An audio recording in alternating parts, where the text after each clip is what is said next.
রাতপহলি কড়া নিরাপত্তায় ফলতায় ফের ভোট হতে চলেছে। ভোটের আগে ময়দান থেকে উধাও হয়ে গিয়েছেন তৃণমূল প্রার্থী।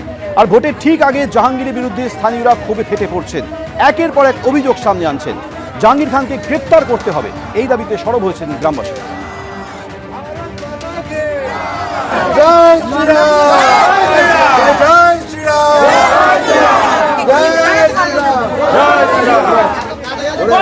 শাস্তি চাই, আর্মাদ বাহিনী শাস্তি চাই।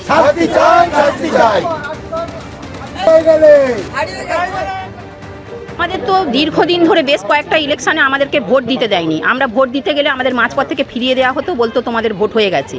এরপরেও ভোটের পর আমাদের ভোট দিতে দেয়নি, তা সত্ত্বেও আমাদেরকে মার্ক করে করে কিছু বাড়ি, বেশ কিছু বাড়িতে ইলেকট্রিক এবং জলের লাইন কেটে দেওয়া হয়েছে।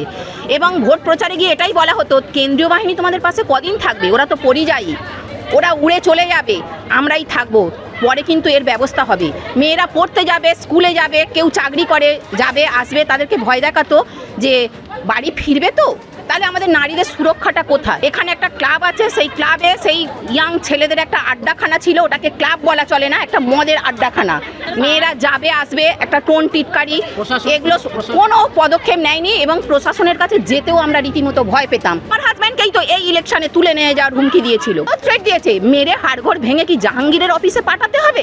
না, তুমি বিজেপির হয়ে প্রচার করছো। তারপরে যে পাওয়ার যোগ্য ঘর বাড়ি, ধরুন যেটা আবাস যোজনায় ঘর পাওয়ার কথা, তাকে দিত না।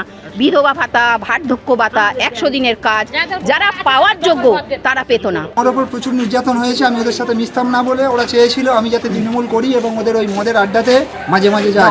আরও ডিস্টার্ব করেছিল। আমাদের অঞ্চল সভাপতি এবং প্রধান বলেছিল মৃত মানুষ বাদ দেওয়া যাবে না। মাস্টারমশাই আপনি সব মৃত মানুষ বাদ দিয়ে দিচ্ছেন। আমি আমাদের এখানে চাকরির প্রশ্ন জড়িয়ে আছে, যদি আমাদের চাকরি নিয়ে টানা নিয়ে বাঁচাবে কে? বলছে আমাদের প্রধান আছে, জাহাঙ্গীর খান আছে, আমাদের ভাইপো আছে অভিষেক ব্যানার্জি। বললাম বিপদে যখন পড়বে কেউ কারোর পাশে থাকে না। বাট আমার যত মৃত ভোটার ছিল আমি ভোটার লিস্ট থেকে সব বাদ দিয়ে নিয়েছি। তারপর ভোটের এই 1 সপ্তাহ আগে আমাকে তৃণমূল বাহিনী গিয়ে আমাকে হুমকি দিয়েছে, এমনকি গেঞ্জি টানাটানি করেছে এবং পুকুরে চুমানোর চেষ্টা করেছিল। থানা কোনো অভিযোগ নেই, ওটা ছিল মমতা পুলিশ। আমরা চাই মমতা পুলিশ চলে গেছে, এখন তাদের উপযুক্ত তদন্ত করে যারা দুষ্কৃতী বাহিনী ছিল এবং জাহাঙ্গীর খানের উপযুক্ত শাস্তি চাই। আগামীকালই ফলতায় পুনর্নির্বাচন রয়েছে এবং তার আগে রণে ভঙ্গ দিয়েছেন তৃণমূল প্রার্থী জাহাঙ্গীর খান। আর তার এই ময়দান ছেড়ে চলে যাওয়া নিয়ে কটাক্ষ করে কি বলেছেন পুর নগরোন্নয়ন মন্ত্রী অগ্নিমিত্রা পাল, শোনাবো। জাহাঙ্গীর আমাদের পুষ্পা, নিশ্চয়ই বুঝতে পেরেছেন যে তার এই গুন্ডারাজের দিন শেষ। এবং আজকে তার আশীর্বাদ ছিল মুখ্যমন্ত্রী অভিষেক ব্যানার্জির। অভিষেক ব্যানার্জি এত শিক্ষিত, আমি শুনি কোন বিদেশের কলেজ থেকে MBA টেমবিএ সব করেছেন, এত গুন্ডাদের কেন অ্যাডভাইজার হিসেবে রেখেছিলেন? ডান দিকে গুন্ডা, বাঁ দিকে গুন্ডা, এটাই তো ডায়মন্ড হারবার মডেল বলে আমরা জেনেছিলাম।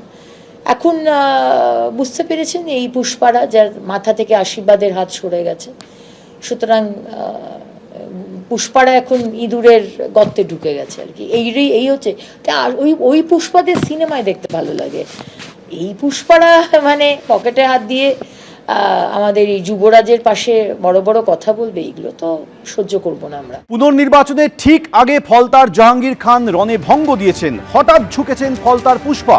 পুনর্নির্বাচনের আগে একেবারে পগার পার, উধাও হয়ে গিয়েছে সমস্ত তর্জন গর্জন, লুকিয়ে পড়েছেন জাহাঙ্গীর খান। কিন্তু কেন তিনি লড়াইয়ের ময়দান ছেড়ে পালিয়ে গেলেন, কি বলেছিলেন শুনুন।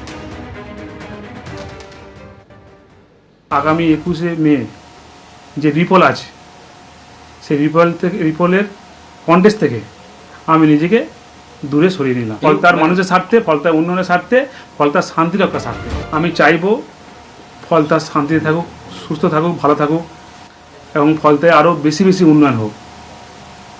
তাই সোনার ফলতা হোক, এটাই আমার স্বপ্ন ছিল। তাই আমাদের সম্মানীয় মুখ্যমন্ত্রী ফলতা উন্নয়নের জন্য স্পেশাল প্যাকেজ দিচ্ছে। এবিপি আনন্দ, এগিয়ে থাকে, এগিয়ে রাখে।